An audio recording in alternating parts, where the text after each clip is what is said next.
భక్తిహీనుల హృదయములో అతిక్రమము దేవోక్తివలె పలుకుచున్నది. వాని దృష్టి ఎదుట దేవుని భయము బొత్తిగా లేదు.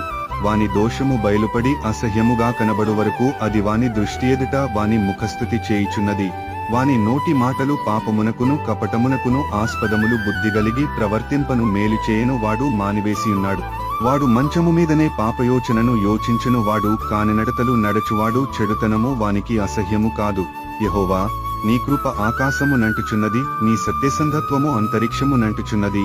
నీ నీతి దేవుని పర్వతములతో సమానము, నీ న్యాయవిధులు మహాగాధములు.